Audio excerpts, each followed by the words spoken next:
Biz өткен дәрісімізде Алла елшісінің саллаллаху алейхи вассалам шашының үлгісі, шашының сипатына қатысты хадистерді оқыдық және оған қатысты ғұламалардың түсіндірмесін айтқан болатынбыз.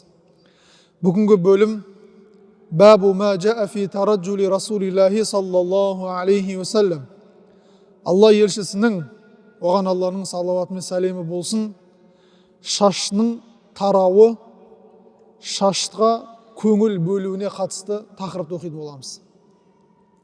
Бұл жерде имам әт-Тирмизи 5 хадис келтірген екен.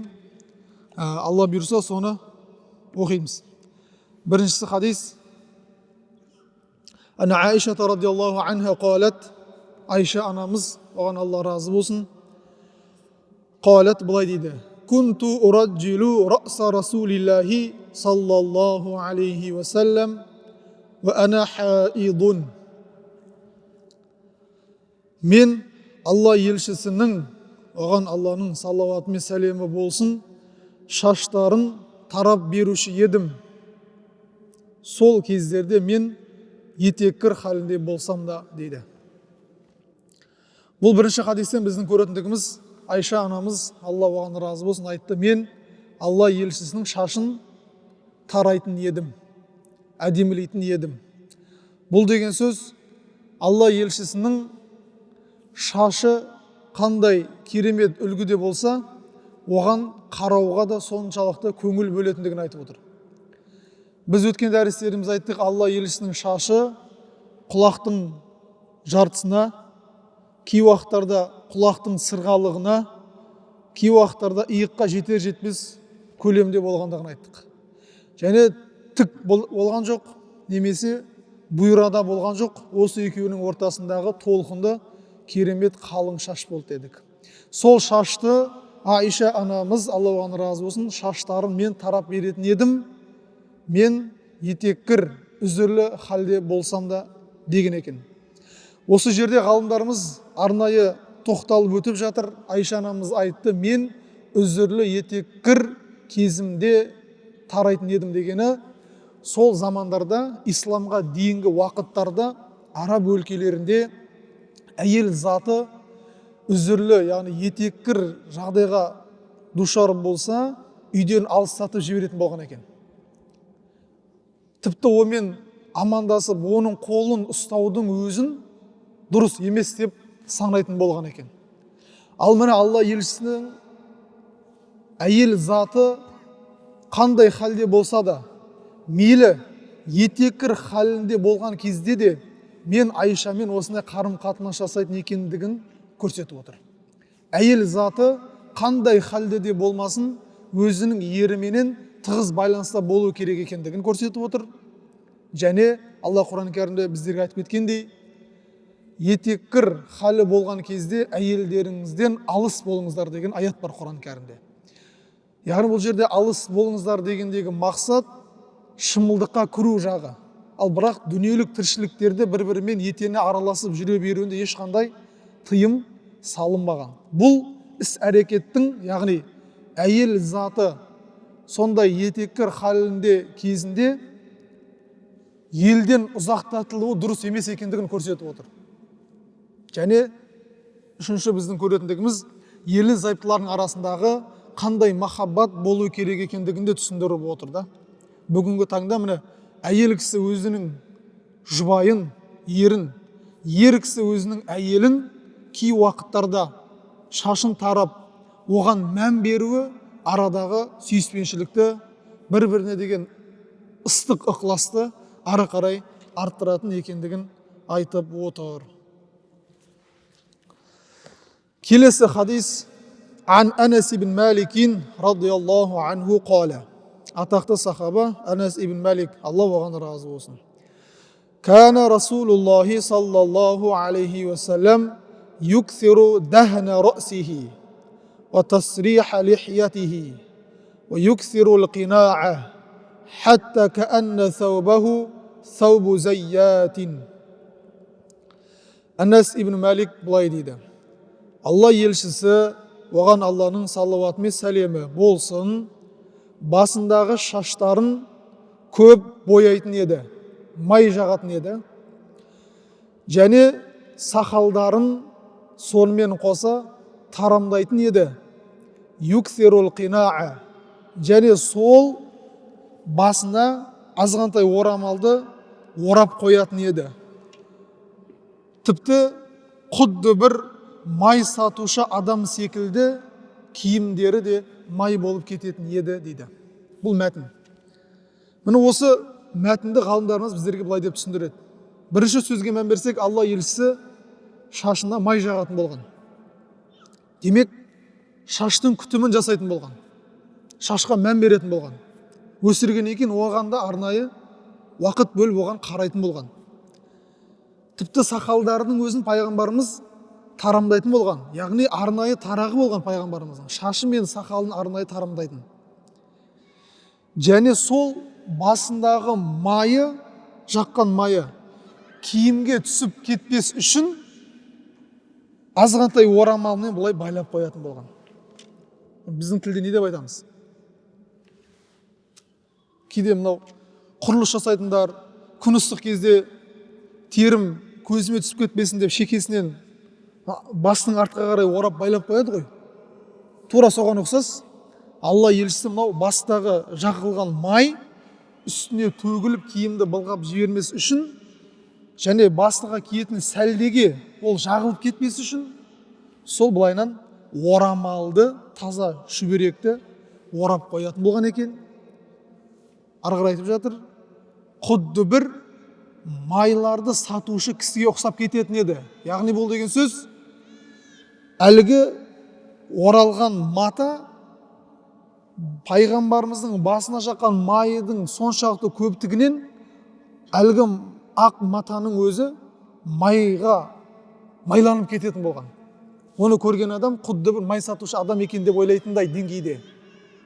Демек біз көріп отырмыз, Алла елшісі демек шашқа да арнайы күтім жасап, оны майын жағып отырған екен. Саллаллаху алейхи уассалам. Бұл өте маңызды, құрметті жамағат. Өйткені пайғамбарымыздың керемет хадис шарифі бар. Мән кәна лаху ша'рун фәл юкримху. Кімде кімнің шашы бар болса, оған қарасын деген сөз бар пайғамбарымыз. Имам Абу Хурайра жеткізген сахи хадис бар да. Бұл ер азаматтарға қатысты да айтылған да. Біз өткен дәрістеріміз айттық, шаш адамға не береді дедік? Көрік береді. Ажарына әдемілік қосады. Демек шаш өсіру ол да біздің шариғатымызда арнайы үлкен бір қаралатын мәселе. Ер азамат егер шашы бар болса, фалюкримху, оны қарасын, оны тарасын, оған мән берсін. Яғни шашты апай топайын жасап, оған көңіл бөлмей, өсірген шашты қараусыз тастап қою ол дұрыс емес екен. Хадиске үңілетін болсақ. Пайғамбарымыз тек қана хадисті шашты қараңдар, оған мән беріңдер деп айтып қоймай, оны өзінің өмірінде тәжірибеде асырған. Практика жасап, жанындағы сахабаларға және одан кейін келетін үмбетіне, яғни сіз бен бізге шашқа мән беру керек екендігін айтып кеткен екен. Саллаллаху алейхи уассалам. Келесі хадис, 34-ші хадис. Ана Айшата радиаллаху анха қалат: إن كان رسول الله صلى الله عليه وسلم لا يحب التيامن في طهوره إذا تطهر وفي ترجله إذا ترجل وفي انتعاله إذا انتعل. Алла елшісі, оған Алланың саллауаты мен сәлемі болсын, бүкіл іс әрекетті оң жақтан жасағанды жақсы көретін еді. Егер тазаланатын болса да, оң жақтан бастап тазаланатын еді. Егер шашты тарайтын болса да, оң жақтан бастап тарайтын еді. Және аяқ киімін киетін болса да, оң жақтан бастап киетін еді дейді. Хадис мәтіні. Оң жақта арнайы атап отыр. Не үшін? Бұның да астарында үлкен мағына жатыр.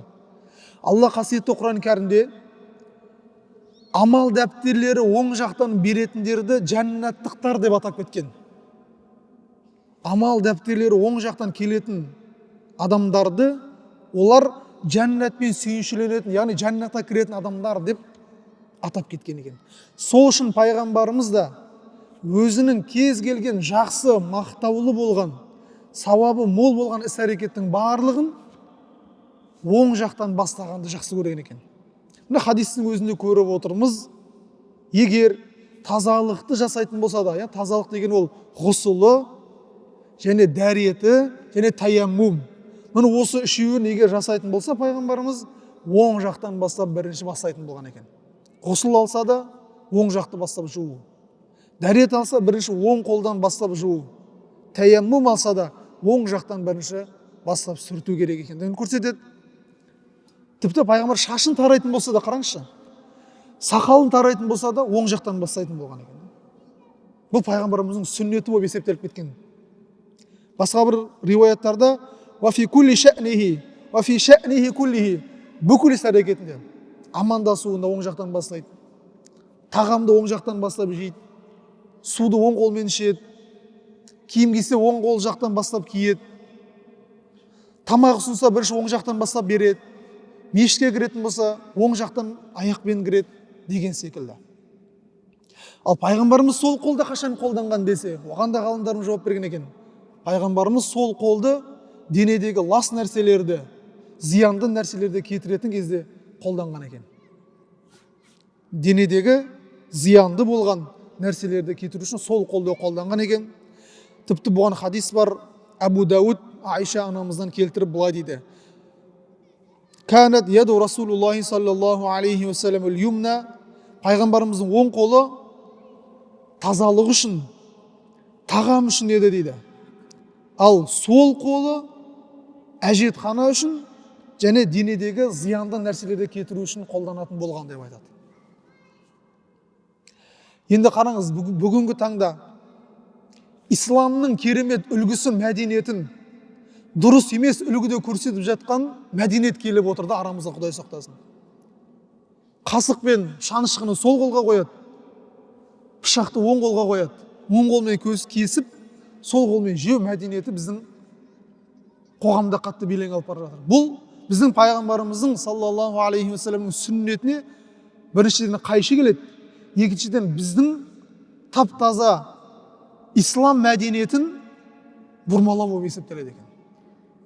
Біз қоғамдағы болып жатқан көпшілік немесе мәдениетті адамдардың іс-әрекеттеріне қарап пайғамбарымыздың сүннетін тәрк етуді қаламаймыз. Қандай орта болсын, қандай жерде отырсаңыз да, сол қолда тұрған қасықты оң жағыңызға ауыстырып алыңыз. Сол қолмен кесіп, оң қолмен жеуге тырысыңыз.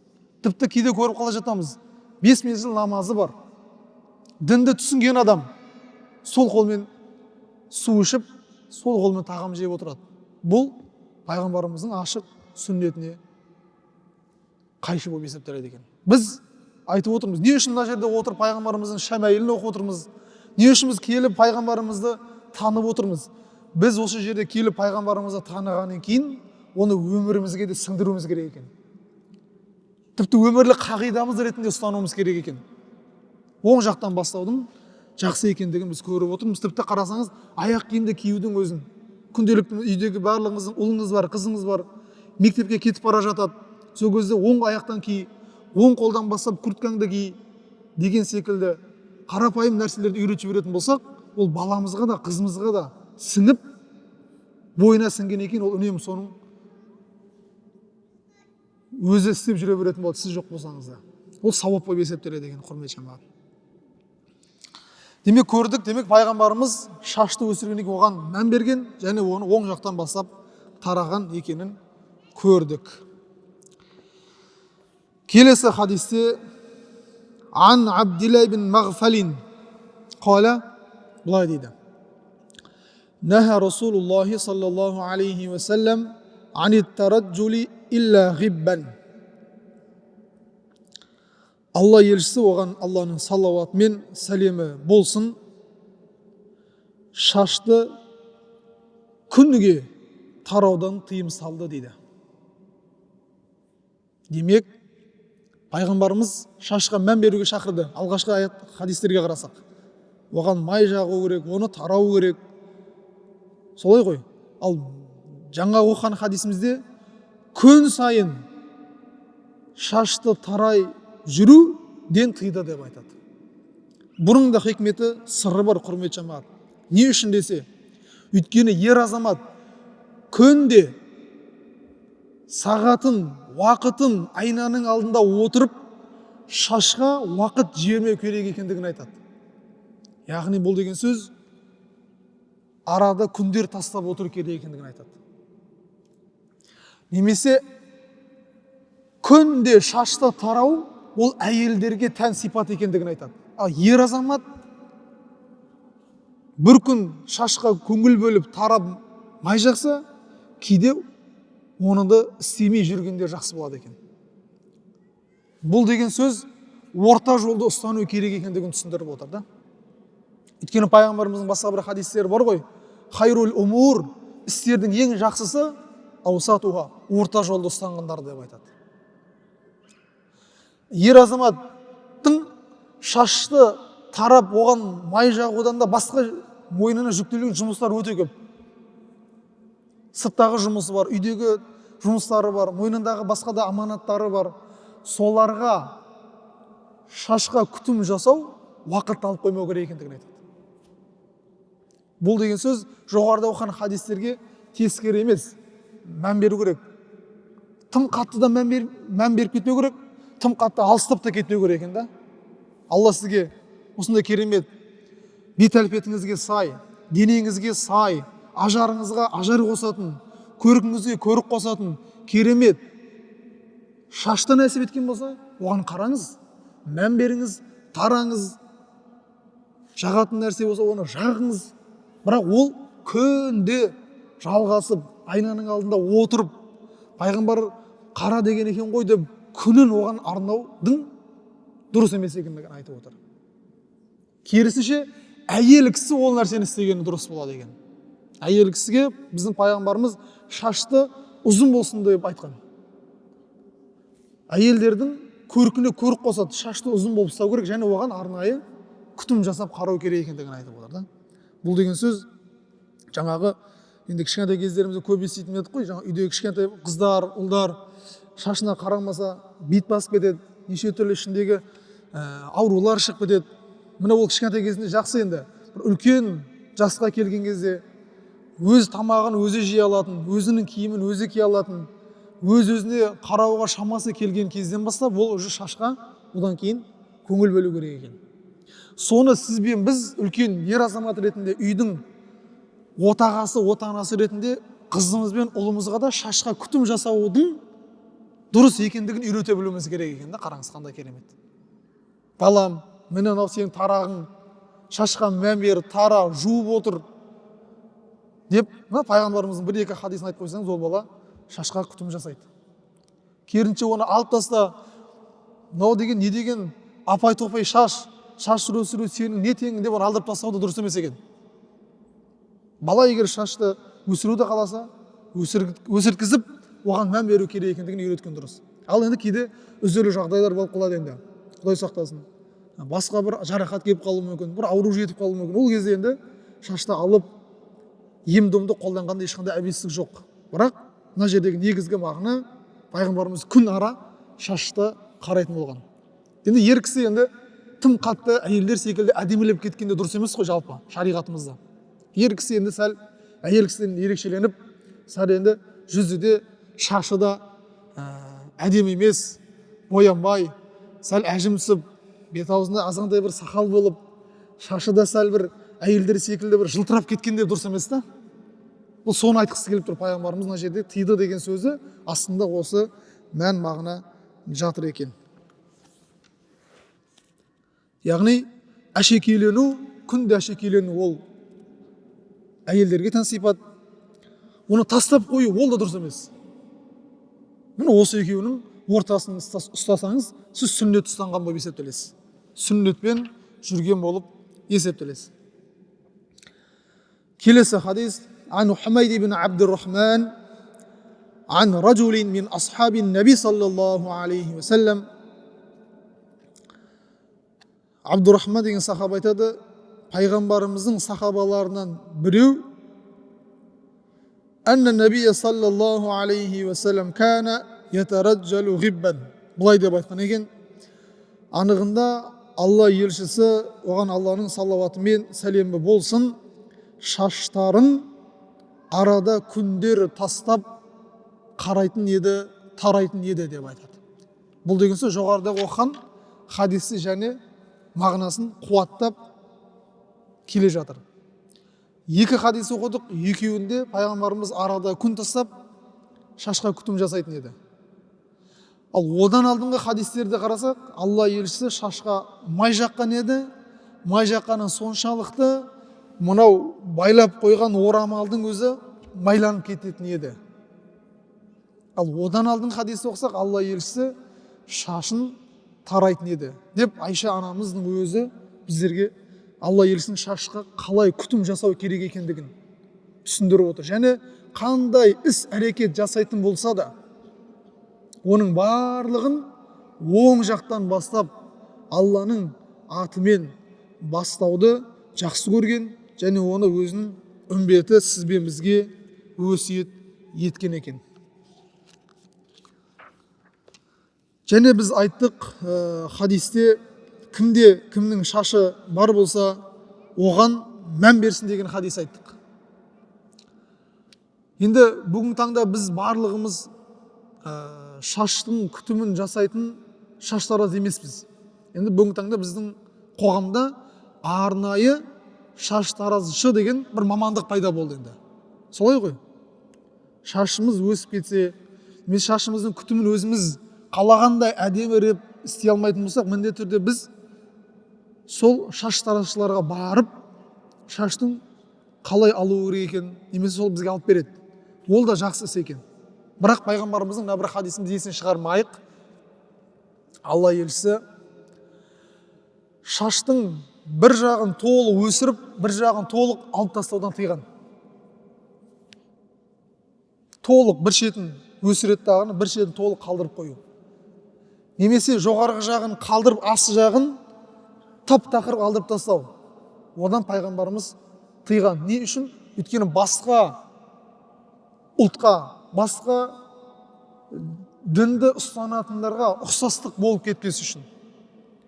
Пайғамбарымыздың шашы өзі өмірінде көп алмаған негізінде.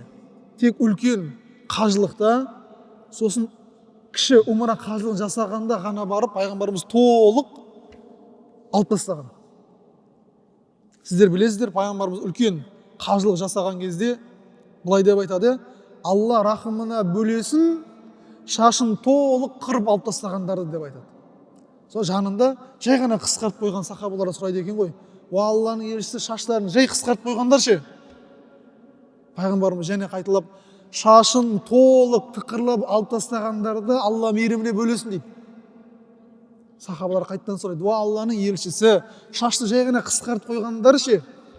Пайғамбар және осылай 4 мәрте айтқанда: "Алла тағала шашты толық қысқартып алып тастағандардың мейіріміне бөлесін, және қысқартқандарды да" деп соңында қосқан.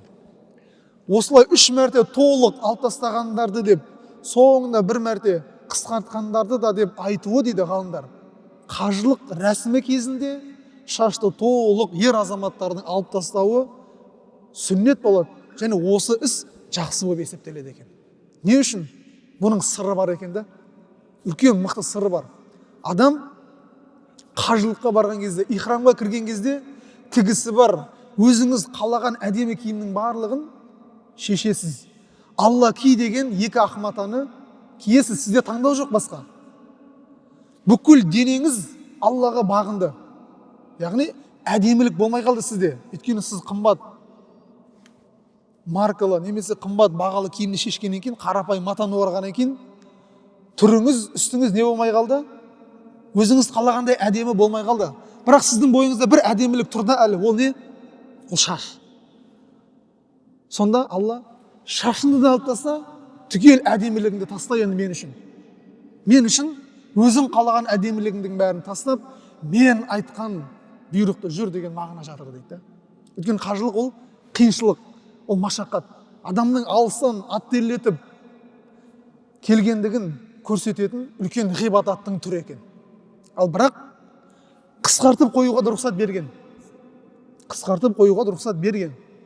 Бірақ оның өзінде де әр жерден 3-4 жерден алып қоя салу емес.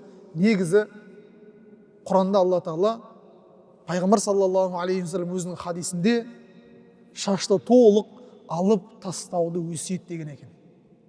Тіпті оған дұға еткен екен. Кім бүгін ихрамға кіріп үлкен қажылық жасасын, ихрамға кіріп кіші қажылық жасасын, шашын толық алып тастаған болса, пайғамбарымыздың дұғасында ол ілікті, Алла оны мейіріміне бөледі деген сөз. Алла баршамызға сол сәтті нәсіп етсін. Қажылыққа барып, ихрамға кіріп, барлық рәсімдерді аяқтап, шашымызды толық алмаспен алып тастасақ, міне біз қажылықты да қоса пайғамбарымыздың дұғасын да алып елге күшті бір сезіммен келеді екенбіз да. Енді кейбір кісілерді көріп жатамыз, умраға барып келдім дейді, бірақ жүзіне қарасаңыз шашы сол күйінде тұр. Сізден соншама уақытты сарп етіп, дүниеңізді сарп етіп, мүлкіңізді сарп етіп, ағайын туысқанды сарп етіп, апталап сол жаққа барғаннан кейін де жаңағы енді аса қатты бір қажеттілік болмай тұрған болса, шашты алып тастаған дұрыс деп есептеледі екен. Сүннетке жақынырақ осы екен. Міне біз көріп отырмыз, пайғамбарымыз саллаллаху алейхи вассалам шашты үлкен қажылық, кіші қажылық рәсімде толық алып тастап, одан басқа уақыттарда өсірген және оған арнайы ұқыптылықпен мән берген екен. Алла баршамызға разы болсын. Біз бүгін пайғамбарымыздың шашына күтім жасауын оқыдық. Ертең Алла бұйырса, Алла елшісінің шашқа бояуға қатысты тақырыптарды оқимыз. Уахиру дағуана анилхамдулиллахи раббил аламин. Не жаратқан Аллахым, алған білімдерімізді біздерге пайдалы ете көр. Пайғамбарымыздың шапағатын қияметі біздерге нәсіп еткейсін. Аллахумма салли ва саллим ва барик алейхи би рахматика я архамар рахимин. Аллаху акбар.